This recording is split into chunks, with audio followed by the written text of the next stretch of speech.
2011-র পরিবর্তন আর 2026-এর পরিবর্তনের মধ্যে গুণগত পার্থক্য আমরা কি পেলাম? মমতা বন্দ্যোপাধ্যায় যে ভাষায় নির্বাচন পরিচালনা করে সেই ভাষার উত্তর দিতে পারবে বিজেপি, এটা ধারণা ছিল না।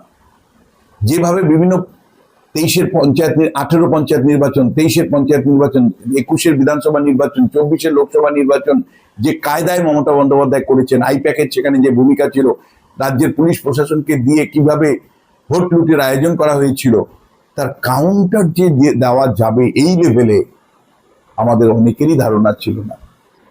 যেমন করে মমতা বন্দ্যোপাধ্যায়ের, অভিষেক বন্দ্যোপাধ্যায় অজেয় সংখ্যালঘু ভোট তাদের কাছে আছে, পুলিশ প্রশাসন তাদের হাতে, শাহজাহান বাহিনী, শৌকত বাহিনী তাদের হাতে, ওদেরকে হারানো যাবে না। বরানগর থেকে শুরু করে উত্তরপাড়া অথবা খড়দা বা দমদম উত্তর, দমদম কেন্দ্র বা বিকাশ ভট্টাচার্য যে দাঁড়িয়েছিল যাদবপুর, এই সমস্ত বাম অধ্যুষিত কেন্দ্রগুলোর ভোটাররা পুরো ঢেলে বিজেপিকে ভোট দিয়েছে যে ভাই আগে তো মমতা যাক। ফলে 2011 সালে অ্যাপ্রোচ ছিল আগে তো বামেরা যাক, তাই বিজেপির কর্মী সমর্থকরা মমতা বন্দ্যোপাধ্যায় মানে কংগ্রেস তৃণমূল কংগ্রেস জোটকে ভোট দিয়েছিল।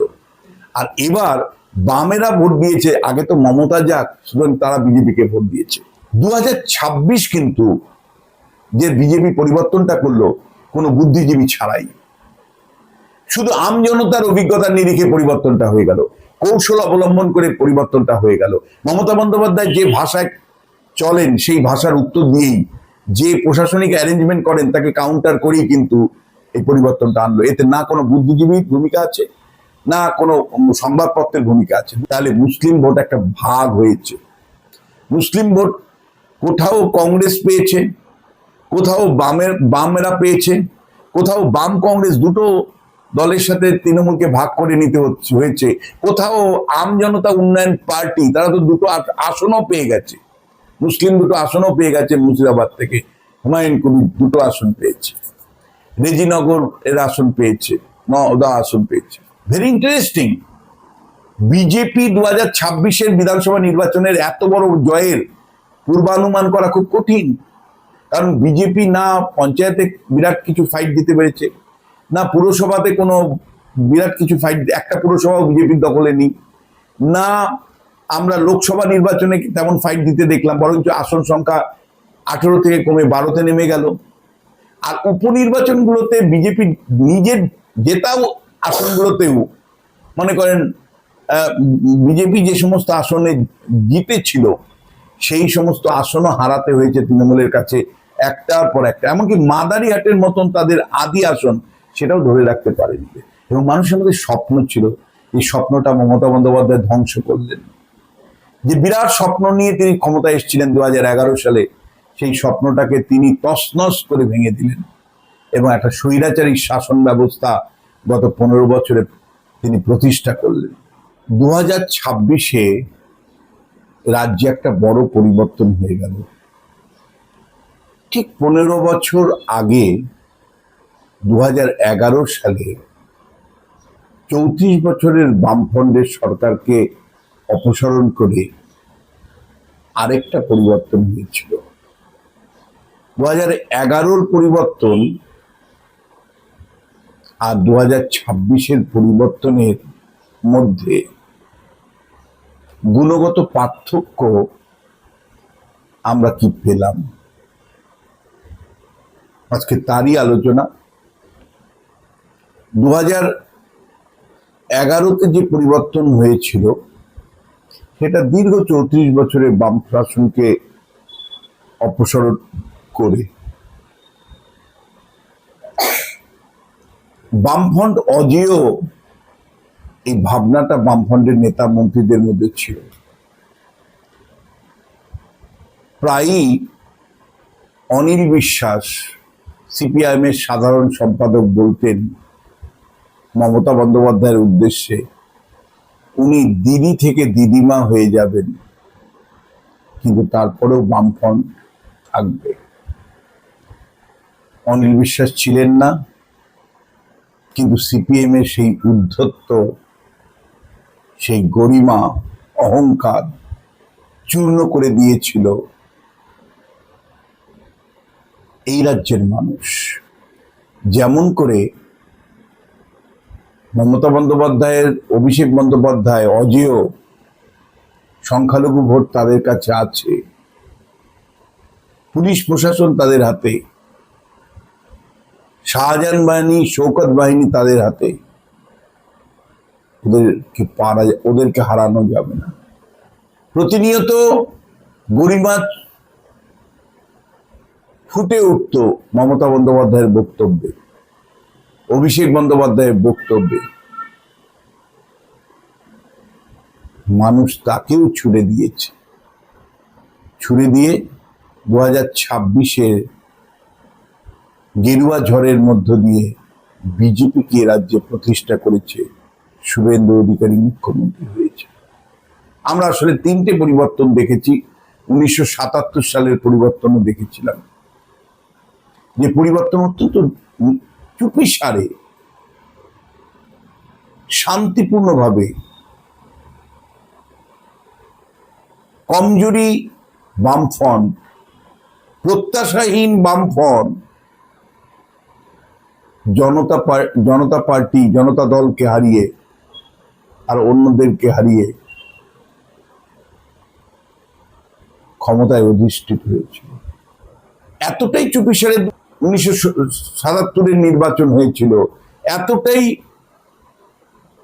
শান্তিপূর্ণভাবে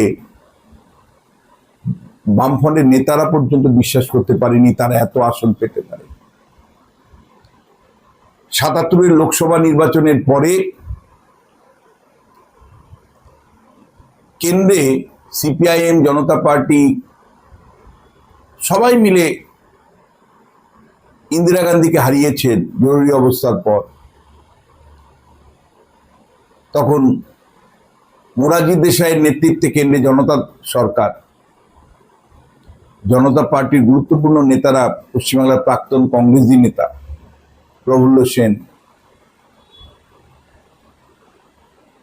বামপন্থীরা যেহেতু লোকসভা নির্বাচনে একত্রে লড়েছিল, বিধানসভা নির্বাচনে তারা 50টা মাত্র আসন ছিল, 50টা আসন চেয়েছিল। জ্যোতিবাবু প্রায় বিনীতভাবে তৎকালীন জনতা দলের নেতৃত্বের কাছে 50টি আসন চেয়েছিল, যে এই 50টি দিলেই হয়ে যাবে, 294-এর মধ্যে 50, সেটাও দিতে রাজি ছিল না।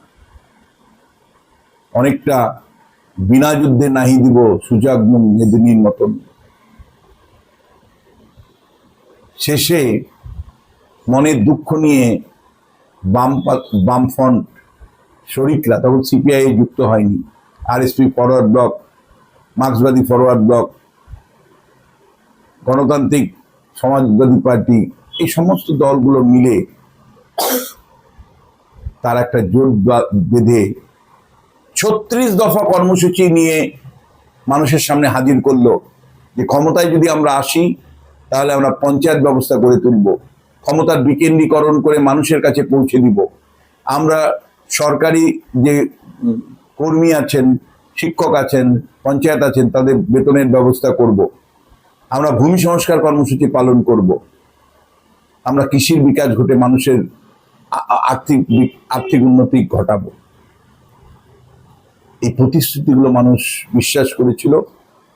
ভোটের যেদিন বাক্স, অর্থাৎ তখন ইভিএম ছিল না, ফল বেরোলো, যখন ব্যালট পেপার কাউন্টিং হলো, সকলের কে ঘাবড়ে দিল কি নিশ্চুপে মানুষ পরিবর্তন আনতে পারে। 1977 সালে বামফ্রন্টের জয়ের মধ্য দিয়ে এটা প্রমাণিত হয়েছিল, যে বাম নেতারা জনতা পার্টির নেতৃত্বের কাছে মাত্র 50টা আসন চেয়েছিল, সেই 50টা আসন দিতেও রাজি ছিল না। শেষ পর্যন্ত একা লড়ে 294টা বিধানসভা কেন্দ্রে তারা প্রার্থী ভাগ করে নিল। প্রচার তেমন নেই, কেবল একটা কর্মসূচি, 36 দফা কর্মসূচি মানুষের কাছে রাখলো, মানুষ বিশ্বাস করলো যে হ্যাঁ এরা পারবে। নিশ্চুপে মানুষ একটা পরিবর্তন করলো, একটা ঐতিহাসিক পরিবর্তন। 34 বছর পরে আবার আরেকটা পরিবর্তন আমরা দেখলাম মমতা বন্দ্যোপাধ্যায়ের নেতৃত্বে। সেই পরিবর্তনটাতে সাথে আজকে 26-এর পরিবর্তনের তুলনামূলক কতগুলো ছোট ছোট জায়গা আপনাদের তুলে ধরবে। দেখুন, কংগ্রেসের আভ্যন্তরীণ লড়াইয়ে শেষ পর্যন্ত মমতা বন্দ্যোপাধ্যায় টিকে থাকতে না পেরে 1998 সালে তৃণমূল কংগ্রেস তৈরি করলেন। তৃণমূল কংগ্রেস তৈরি করার পরে বিজেপির সাহায্য নিয়ে তিনি চলতে লাগলেন। কেন্দ্রে বিজেপি সরকারের সাথে যুক্তও হলেন, নির্বাচনে বিজেপিকে সঙ্গী নিলেন। তার ফলে মুসলমান ভোট তিনি পাচ্ছিলেন না।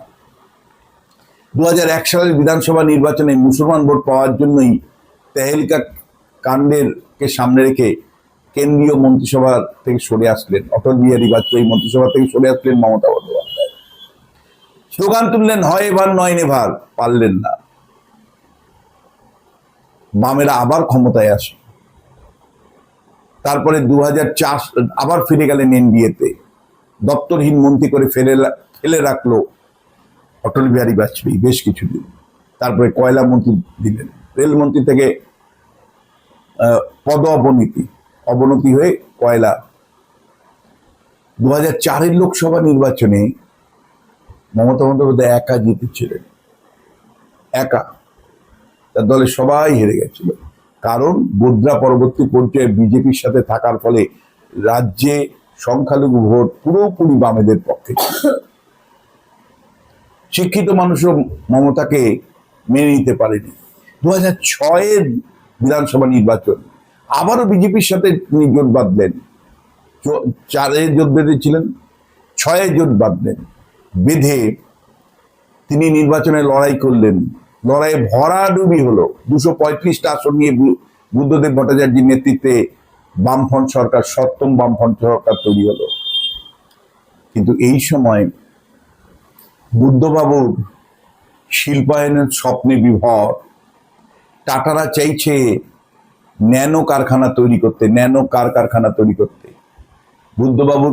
বুদ্ধবাবুর কাছে তারা সিঙ্গুরের নিকট, অর্থাৎ হাইওয়ের নিকটে জমি চাইলেন, কলকাতার কাছে, আবার যাতে হাইওয়ের পাশে থাকে। সিঙ্গুরের জন্য জমি বেছে দিলেন বুদ্ধবাবু। সিঙ্গুরে 3 ফসলা জমি, যেটা কৃষকরা মেনে নিতে পারলো না। পার্টিকে দিয়ে বুদ্ধবাবু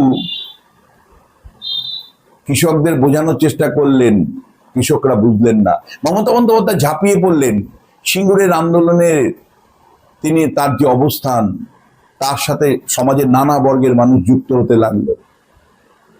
অর্থাৎ বামফ্রন্টের 235 আসনে গরিমা ভাঙতে লাগলো। সিঙ্গুর আন্দোলন প্রথমে ভাঙলো, তারপরে নন্দীগ্রামে শুভেন্দু অধিকারীর নেতৃত্বে দুর্বির আন্দোলন শুরু হলো। দুর্নিবার ওই আন্দোলনে মাওবাদী থেকে শুরু করে সমাজের সমস্ত আলটা লেফট গোষ্ঠীগুলো, কংগ্রেস, বিজেপি, সবাই ঝাঁপিয়ে পড়লো। মমতা বন্দ্যোপাধ্যায় কলকাতা থেকে মাঝে মাঝে যেতেন বটে, কিন্তু আন্দোলনের রাশ ছিল শুভেন্দু অধিকারীর হাতে। সেই লড়াই তিনি লক্ষণ শেঠকে পরাজিত করলেন, জমি অধিগ্রহণ স্থগিত রাখতে হলো। এবং ওই আন্দোলনের পরে সংখ্যালঘু মুসলমানরা দক্ষিণবঙ্গে পুরোপুরি তৃণমূলের পক্ষে চলে আসলো। এবং 2008-এর পঞ্চায়েত নির্বাচনে একটা বড় ধাক্কা হলো, যে সেখানে 4টে জেলা পরিষদ হাতছাড়া হলো বামেদের। তার মধ্যে পূর্ব মেদিনীপুর ও দক্ষিণ 24 পরগনার মতন জেলায় তৃণমূল ক্ষমতায় দখলে আসলো। প্রায় 40% পঞ্চায়েত সমিতি, প্রায় 50% গ্রাম পঞ্চায়েত দখল করে তৃণমূল কংগ্রেস নিজের অবস্থান জোরালোভাবে প্রতিষ্ঠা করলো এবং বুঝতে পারলো যে বিজেপি নয়, রাজ্যে পরিবর্তন আনতে গেলে সেকুলার পার্টি হিসাবে কংগ্রেসের সাথে হাত মেলাতে হবে। 2009 সালে লোকসভা নির্বাচনে কংগ্রেসের সাথে হাত মিলিয়ে 42টা আসনের মধ্যে 27টা আসন পেল, সঙ্গে আরো জোট পার্টনার এসইউসিআই কে যুক্ত করলো। পরিবর্তনের রাস্তায় এগোচ্ছে। তার মানে মমতা বন্দ্যোপাধ্যায় যখন পরিবর্তনের রাস্তা তৈরি করছেন, তখন কিন্তু তিনি ধীরে ধীরে ধীরে ধীরে গণ আন্দোলনের মধ্য দিয়ে মানুষের সমর্থন জোগাড় করে সমাজের বিশিষ্ট ব্যক্তিদেরকে যুক্ত করছেন, বিভিন্ন আল্ট্রা লেফট থেকে শুরু করে নানা যে দলগুলো আছে তাদেরকে যুক্ত করছেন, পিডিএস এর মতন দল, সমী পদতন্দু তাদেরকে যুক্ত করছেন, শিল্পী সাহিত্যিক কবি বুদ্ধিজীবীদেরকে যুক্ত করছেন। তারপরে তিনি পঞ্চায়েত নির্বাচনে ধাক্কা দিলেন, তারপরে লোকসভা নির্বাচনে ধাক্কা দিলেন, ধাক্কা দিয়ে তিনি রেলমন্ত্রী হলেন, তার দলে আরো 5 জন উপমন্ত্রী হলো। আর তার অল্প সময়ে পরেই কলকাতা সমেত 92টা পুরসভায় মমতা বন্দ্যোপাধ্যায়ের জয়কার। আর ফলে 2011-তে জয়টা আসলে এই আগের যে লড়াইগুলো তারই কন্টিনিউটি ছিল। আগের যে লড়াইগুলো উনি করে যাচ্ছিলেন 2006 সাল থেকে, তারই ফলশ্রুতি হিসাবে 2011-র জয় অতি সহজভাবে এসেছে। প্রায় প্রত্যেকেই অনুমান করতে পেরেছিল এই জয় নিশ্চিত। এবং সঙ্গে পার্টনার ছিল কংগ্রেস। এবার 2026-এ যদি দেখি, এই 26-এর জয়ের সত্যি নির্বাচনের 2 মাস আগেও নিশ্চিত ছিলাম না, আমরা অনেকেই নিশ্চিত ছিলাম না যে বিজেপি শেষ পর্যন্ত নিরাপত্তাটা 100% দিতে পারবে। মমতা বন্দ্যোপাধ্যায় যে ভাষায় নির্বাচন পরিচালনা করে, সেই ভাষার উত্তর দিতে পারবে বিজেপি, এটা ধারণা ছিল না। যেভাবে বিভিন্ন 23-এর পঞ্চায়েত, 18 পঞ্চায়েত নির্বাচন, 23-এর পঞ্চায়েত নির্বাচন, 21-এর বিধানসভা নির্বাচন, 24-এর লোকসভা নির্বাচন যে কায়দায় মমতা বন্দ্যোপাধ্যায় করেছেন, আইপ্যাকের সেখানে যে ভূমিকা ছিল, রাজ্যের পুলিশ প্রশাসনকে দিয়ে কিভাবে ভোট লুটের আয়োজন করা হয়েছিল, তার কাউন্টার যে দেওয়া যাবে এই লেভেলে আমাদের অনেকেরই ধারণা ছিল না। ফলে নির্ভয়ে মানুষ যখন ভোট দিয়েছে, তার ফলে পরিবর্তন হয়েছে। কিন্তু এই পরিবর্তনে অনেকগুলো মিথ ভেঙে দিল পশ্চিমবাংলার রাজনীতিতে। একটা হলো সংগঠন ছাড়াও জেতা যায়, এই মিথটা আমরা বারবার এই বঙ্গ টিভিতেও বলেছি যে সংগঠন ছাড়া কি সত্যিই বিজেপি জিততে পারবে।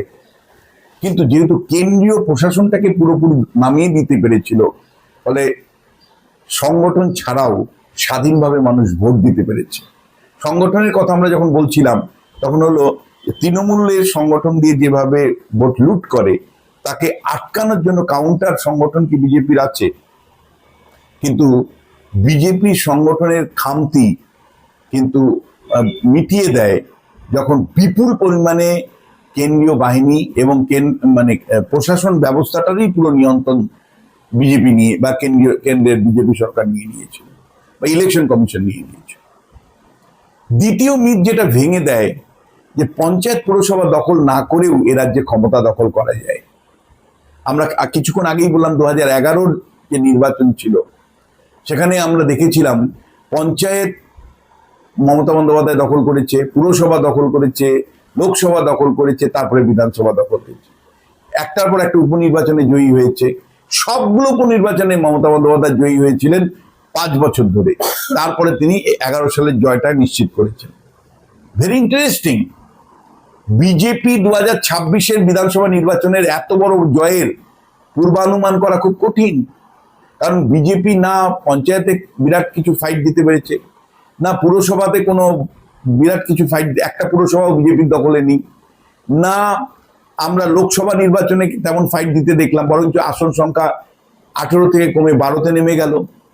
আর উপনির্বাচনগুলোতে বিজেপি নিজের জেতাও আসনগুলোতেও মনে করেন বিজেপি যে সমস্ত আসনে জিতেছিল, সেই সমস্ত আসনও হারাতে হয়েছে তৃণমূলের কাছে একটার পর একটা। এমনকি মাদারিহাটের মতন তাদের আদি আসন, সেটাও ধরে রাখতে পারেনি।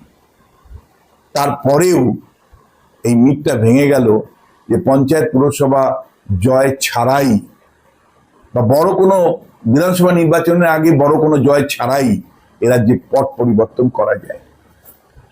2021-এর সাথে এখানে একটা তফাৎ। 2021-এ মমতা বন্দ্যোপাধ্যায় যখন লড়াই করেছিলেন, তখন আইডেন্টিটি পলিটিক্স আসেনি, অর্থাৎ আরো পরিষ্কার করে বললে তখন হিন্দু মুসলমানের রাজনীতি আসেনি, মূলত সেকুলার পলিটিক্যাল পার্টিগুলোর লড়াই।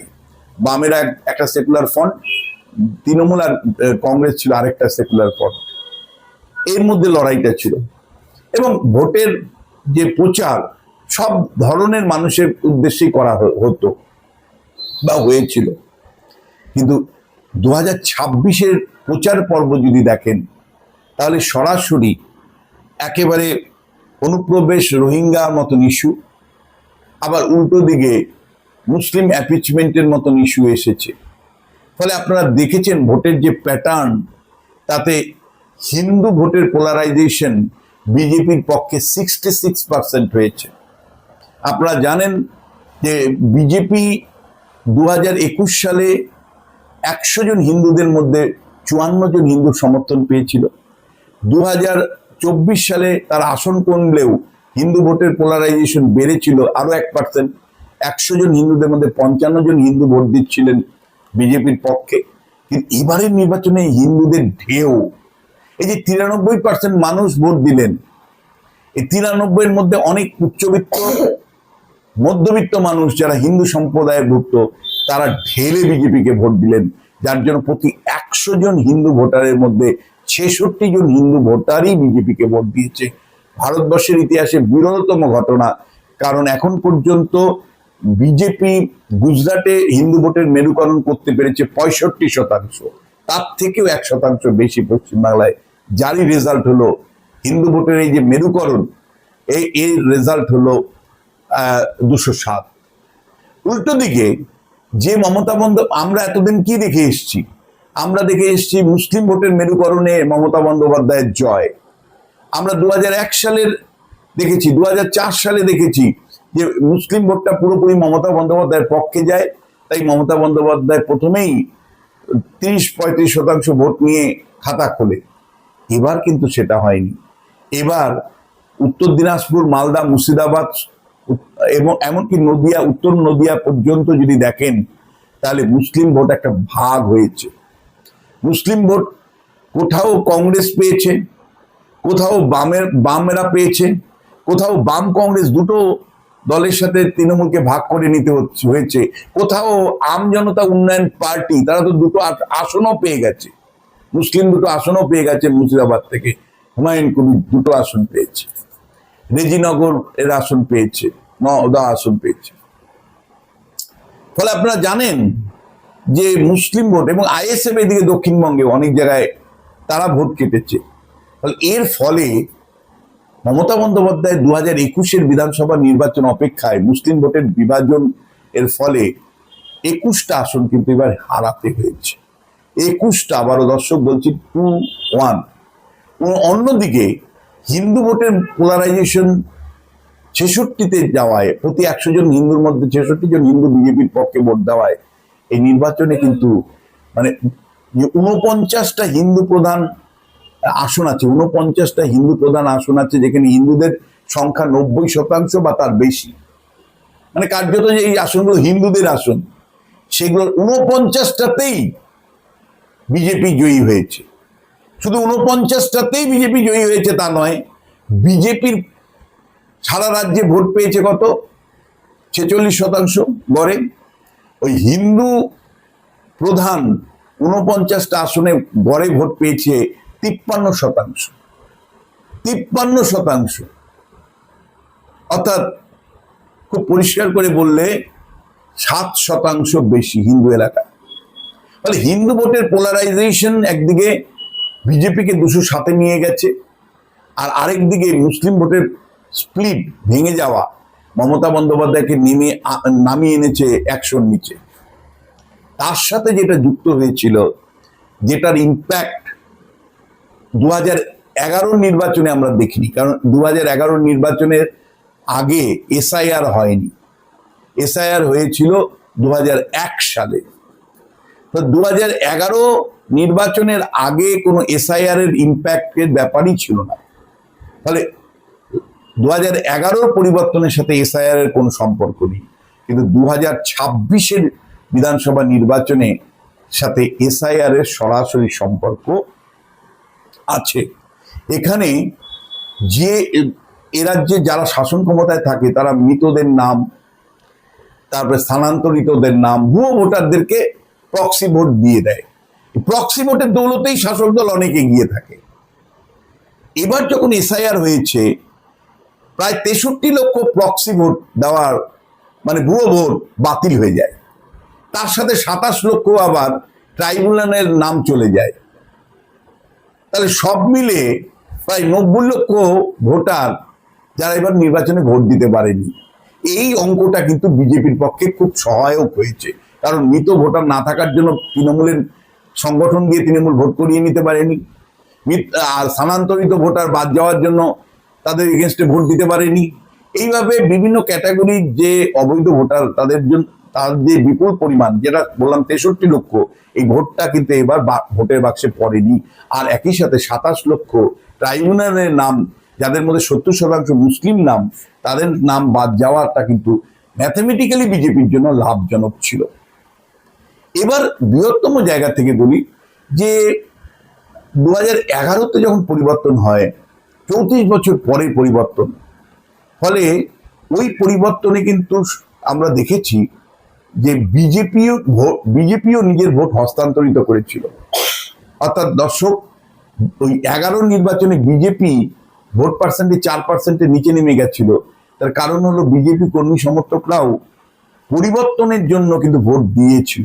এবার যেটা করেছে বামেরা, আপনারা যদি কনস্টিটিউয়েন্সি টু কনস্টিটিউয়েন্সি দেখেন তাহলে দেখবেন যে পরিবর্তন বামপন্থী কর্মী সমর্থকরাও চেয়েছিল। বিজেপি মানে পরিবর্তন করতে পারে, ফলে বিজেপিকে ভোট হস্তান্তরিত করেছে বাম কর্মী সমর্থকরা। ফলে বরানগর থেকে শুরু করে উত্তরপাড়া অথবা খড়দা বা দমদম উত্তর, দমদম কেন্দ্র বা বিকাশ ভট্টাচার্য দাঁড়িয়েছিল যাদবপুর, এই সমস্ত বাম অধ্যুষিত কেন্দ্রগুলোর ভোটাররা পুরো ঢেলে বিজেপিকে ভোট দিয়েছে যে ভাই আগে তো মমতা যাক। ফলে 2011 সালে অ্যাপ্রোচ ছিল আগে তো বামেরা যাক, তাই বিজেপির কর্মী সমর্থকরা মমতা বন্দ্যোপাধ্যায় মানে কংগ্রেস তৃণমূল কংগ্রেস জোটকে ভোট দিয়েছিল। আর এবার বামেরা ভোট দিয়েছে আগে তো মমতা যাক, সুতরাং তারা বিজেপিকে ভোট দিয়েছে। আরেকটা জিনিস হলো যে 2011-এর সাথে একটা বড় পরিবর্তন। 11-তে সিভিল সোসাইটির একটা বিরাট রোল ছিল, মানে শিল্পী, সাহিত্যিক, নাগরিকদের একটা বিরাট রোল ছিল। মানে বলা যায় যে ধরো অপর্ণা সেন বড় নাম, তারপরে তুমি শঙ্খ ঘোষ, এদের মতন মানুষের ছবি, ব্যানার, পোস্টার থাকতো এবং এদের অ্যাপিল ছিল। এরা বিভিন্ন টেলিভিশনে গিয়ে পরিবর্তনের কথা বলতো। 2026 কিন্তু যে বিজেপি পরিবর্তনটা করলো কোনো বুদ্ধিজীবী ছাড়াই, শুধু আমজনতার অভিজ্ঞতার নিরিখে পরিবর্তনটা হয়ে গেল, কৌশল অবলম্বন করে পরিবর্তনটা হয়ে গেল। মমতা বন্দ্যোপাধ্যায় যে ভাষায় চলেন সেই ভাষার উত্তর দিয়েই, যে প্রশাসনিক অ্যারেঞ্জমেন্ট করেন তাকে কাউন্টার করেই কিন্তু এই পরিবর্তনটা আনলো। এতে না কোনো বুদ্ধিজীবীর ভূমিকা আছে, না কোনো সংবাদপত্রের ভূমিকা আছে। 2011 সংবাদপত্রের বিরাট ভূমিকা ছিল। প্রায় প্রত্যেকটা সংবাদপত্র মমতা বন্দ্যোপাধ্যায়কে মুখ্যমন্ত্রী করে ছাড়িয়েছে। বর্তমান কাগজ সেই সময় প্রতিদিন ফার্স্ট পেজে মমতা বন্দ্যোপাধ্যায় নানা ভঙ্গিতে ছবি দিত, দিয়ে হেডলাইন করত। আনন্দবাজারও তাই করেছে। সমস্ত মিডিয়া, অল মিডিয়া, তারা চেঞ্জের পক্ষে কথা বলেছে। এবার কিন্তু মিডিয়া একতরফা বিজেপির পক্ষে কথা বলেনি বা পরিবর্তনের পক্ষে কথা বলেনি, তারপরেও পরিবর্তন হয়েছে। ফলে মিডিয়া দিয়ে পরিবর্তন হয়, এই মিথটাও কিন্তু এবার ভেঙে গেল 2026-এ। যে এবার বরঞ্চ আমি উল্টো বলবো, মেইন মিডিয়ার থেকে সোশ্যাল মিডিয়ার একটা বড় ভূমিকা আমরা দেখেছি। সোশ্যাল মিডিয়ায় কিন্তু পরিবর্তন যদি বলা যায় ইঙ্গিত, সেটা সোশ্যাল মিডিয়ার মাধ্যমেই আমরা দেখতে পেয়েছি, এটা খুব পরিষ্কার। এবার আমি কয়েকটা ফ্যাক্টস অ্যান্ড ফিগারের জায়গা থেকে এই জিনিসটা আমি একটু তুলে ধরতে চাই। দেখো, সেবার পরাজিত দল বামফ্রন্ট, তাদের আসন সংখ্যা 62-তে নেমে গেছিল। এবার কিন্তু পরাজিত দলের আসন সংখ্যা 80। তার কারণ হলো সংখ্যালঘু মুসলিম এলাকায় এই 80টার মধ্যে 74টা আসনই সংখ্যালঘু মুসলমানদের থেকে তৃণমূল কংগ্রেস পেয়েছে। অন্যদিকে বিজেপি মুসলিম ভোটের স্প্লিটে অবশ্যই 30-35টা আসন বের করে নিয়েছে, কিন্তু মূলত হিন্দু ভোটের পোলারাইজেশনের জোরেই কিন্তু 260টা আসন পেয়েছে। যদি প্রাপ্ত ভোট শতাংশের দিকে তাকাই, বামেরা সেবার 41% ভোট পেয়েছিল, তৃণমূল এবার মোটামুটি বলা যায় 41% ভোট পেয়েছে, 40.80, মানে 41%। সেবার তৃণমূল এবং কংগ্রেসের ভোট ছিল 48%, মানে বিজেপি এবার 46% পেয়েছে, তার থেকে 2% বেশি। তফসিলি জাতির যে 68টা বিধানসভা কেন্দ্র আছে তার মধ্যে তৃণমূল পেয়েছে 17টা, বিজেপি পেয়েছে 51টা এবারের নির্বাচনে। তার মানে তফসিলি জাতির সমর্থন বিজেপির পক্ষে ছিল। 2011-তে কিন্তু তফসিলি জাতি সমর্থন 40-60 ছিল, 40% ছিল বামেদের পক্ষে, 60% ছিল তৃণমূল এবং কংগ্রেস জোটের পক্ষে। এবারের 2026-এর নির্বাচনে তফসিলি ট্রাইবাল সিট, 16টা ট্রাইবাল সিট আছে, 16টাই বিজেপি পেয়েছে। এটা প্রমাণ করে যে ট্রাইবাল এলাকায় আরএসএস এর ভূমিকা, আরএসএস এর প্রভাব কতটা আছে, এবং ট্রাইবাল মানুষ দুহাত তুলে আশীর্বাদ করেছে। এটা কিন্তু 2011-তে দেখিনি আমরা। 2011-তে সেই সময় কিন্তু 6টা আসন বামফ্রন্টের পক্ষে ছিল, অর্থাৎ অর্ধেক আসন ভাগ হয়ে গেছে। আমরা সংখ্যালঘু যে আসনগুলো আছে, যেখানে 25% বা তার অধিক সংখ্যালঘু মানুষ আছেন, পশ্চিমবাংলা এমন আসন সংখ্যা 46টা, বুঝলে তো, 146টা। এই 146টা আসন যেখানে অন্তত পক্ষে 25% বা তার অধিক মুসলমান সম্প্রদায়ের মানুষ আছেন, তাতে তৃণমূল কংগ্রেস 73 পেয়েছে, এবার বিজেপি 67 পেয়েছে। এতটা পেল কি করে? তার কারণ হলো হিন্দু ভোটের পোলারাইজেশন হওয়াতে আর মুসলিম ভোটের ভেঙে যাওয়াতে বিজেপির এই সাফল্য এসছে। বামফ্রন্ট 1টা পেয়েছে, কংগ্রেস 2টো পেয়েছে, অন্যান্য নির্দল অন্যান্যরা 3টে পেয়েছে। রাজবংশী, এটা বিজেপির একটা মূল ভোট ব্যাংক, 30টা আসনের মধ্যে 28টাই বিজেপি এবার পেয়েছে। তার মানে এন্টার উত্তরবঙ্গের রাজবংশী কমিউনিটি ঢেলে ভোট দিয়েছে বিজেপিকে। এটা কিন্তু 2011-তে হয়নি।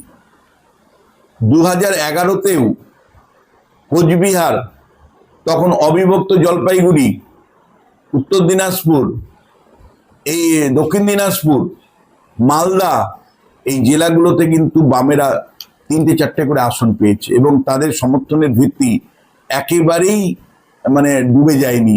কারণ তারপরেই পঞ্চায়েত নির্বাচন যখন 2013-তে হয়, জলপাইগুড়ি পঞ্চায়েত, উত্তর দিনাজপুর পঞ্চায়েত, মানে জেলা পরিষদ, জলপাইগুড়ি জেলা পরিষদ, উত্তর দিনাজপুর জেলা পরিষদ বামফ্রন্ট জয়ী হয়েছিল।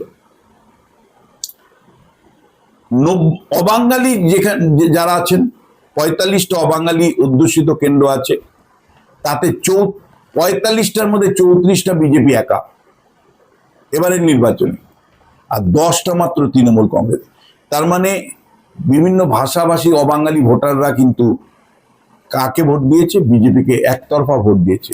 2011-র বিধানসভা নির্বাচনে কিন্তু এত একতরফা ছিল না। অবশ্যই তৃণমূল এবং কংগ্রেস বেশি ছিল, কিন্তু বামেরাও কিন্তু তারাও প্রায় 30% এই অবাঙালি ভোট ব্যাংকে আসন পেয়েছিল। যে 70টা শিল্পাঞ্চল আছে আমাদের রাজ্যে, 70টা শিল্পাঞ্চল আছে, অধিকাংশেরই অবস্থা এখন ঢুকছে, কিন্তু তারপরেও বিজেপি 2026-এর নির্বাচনে 54টা আসন পেয়েছে, 70-এ 54। তার মধ্যে আসানসোল, ব্যারাকপুর, জলপাইগুড়ি চা বাগান চত্বর, এই জায়গাগুলোতে একচ্ছত্র প্রাধান্য পেয়েছে। শুধু উলুবেড়িয়ার শিল্পাঞ্চল, তোমার হুগলি শিল্পাঞ্চলেও কিন্তু বিজেপি জয়ী হয়েছে। তাহলে শিল্পাঞ্চলে কিন্তু বিজেপির একটা বড় জয় ঘটেছে। 70টা আসনের মধ্যে 54টা আসন বিজেপি পেয়েছে, 15টা আসন তৃণমূল কংগ্রেস পেয়েছে। আর লোকসভার বিধানসভা নির্বাচনটাকে যদি 42টা লোকসভার নিরিখে দেখি, তাহলে বিধানসভার ফলাফলটা যদি 42টা লোকসভার মধ্যে রাখি, তাহলে 42টা লোকসভার মধ্যে 29টা আসনে বিজেপি এগিয়ে আছে, আর মাত্র 13টা আসনে তৃণমূল এগিয়ে আছে। অর্থাৎ জাস্ট 2 বছর আগে ঘটে যাওয়া লোকসভা নির্বাচনের একেবারে উল্টো ছবি। সেবার তৃণমূল 29 পেয়েছিল আর 12টা আসন পেয়েছিল বিজেপি। এবার বিধানসভা নির্বাচনের ফলাফলের নিরিখে 29টা আসনে এগিয়ে আছে বিজেপি, 13টা আসনে এগিয়ে আছে তৃণমূল কংগ্রেস। তো একটা পার্থক্য। লাস্ট একটা কথা বলবো, 11 সালে অনেক আবেগ ছিল মানুষের। এই আবেগ কিন্তু এবারের থেকে বেশি ভাই। বিজেপির লোকরা আমার উপরে রাগ করবে না, তার কারণ 34 বছরে বামফ্রন্টকে হারানো, এবং প্রায় সবগুলো বামফ্রন্ট বাদ দিয়ে সবাই এক হয়েছিল, বিজেপি, কংগ্রেস, তৃণমূল, অতি বাম, নকশাল, তারপরে তোমার গিয়ে নাগরিক সমাজ, বুদ্ধিজীবী, সবাই বামফ্রন্টের বিরুদ্ধে ছিল, একা বামফ্রন্ট আর সবাই সমাজের সবাই। ফলে উচ্ছ্বাস ছিল, আবেগ ছিল, বিরাট আবেগ ছিল মানুষের মধ্যে, এবং মানুষের মধ্যে স্বপ্ন ছিল। এই স্বপ্নটা মমতা বন্দ্যোপাধ্যায় ধ্বংস করলেন। যে বিরাট স্বপ্ন নিয়ে তিনি ক্ষমতায় এসেছিলেন 2011 সালে, সেই স্বপ্নটাকে তিনি তছনছ করে ভেঙে দিলেন, এবং একটা স্বৈরাচারী শাসন ব্যবস্থা গত 15 বছরে তিনি প্রতিষ্ঠা করলেন। আর এবারের নির্বাচনটা অনেকটাই বলা যায় হিন্দুদের লড়াইয়ের জায়গা থেকে বিচার করতে হবে।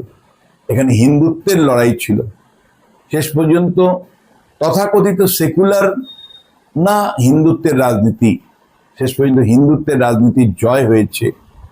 সেই জায়গা থেকে হিন্দুত্বের রাজনীতিতে যারা বিশ্বাস করেন তাদের মনের মধ্যে ভীষণ আনন্দ হয়েছে, কিন্তু সেকুলার পলিটিক্যাল পার্টিতে যারা বিশ্বাস করেন, যেমন 54% মানুষ বিজেপির বাইরে আছেন, তাদের মধ্যে 30% সংখ্যালঘু মুসলমান মানুষ আছেন, তাদের সাথে কথা বলে দেখেছি, তারা বেশিরভাগ ক্ষেত্রে কিন্তু তাদের মধ্যে উচ্ছ্বাস আমি দেখতে পাচ্ছি না। ফলে 11 নির্বাচন উচ্ছ্বাসের নির্বাচন, ফলাফল ছিল, পরিবর্তন ছিল। এবারও যথেষ্ট উচ্ছ্বাস যে স্বৈরাচারী মমতা বন্দ্যোপাধ্যায় হটে গেছে, এই উচ্ছ্বাস আছে। সেটা আমার আপনার মধ্যে, অর্থাৎ শিক্ষিত, মধ্যবিত্ত, উচ্চবিত্ত হিন্দুদের মধ্যে, নিম্নবিত্ত হিন্দুদের মধ্যে। সমাজের একটা বড় অংশ কিন্তু আতঙ্কেও আছে। পারবে কি আজকের শাসক আতঙ্কটাকে দূর করে দিয়ে, মুসলিম সমাজের মনে থেকে আতঙ্কটাকে দূর করে দিয়ে সবাইকে একই সূত্রে গাঁথতে? সেদিন কিন্তু সবাই আনন্দে মেতে উঠবে।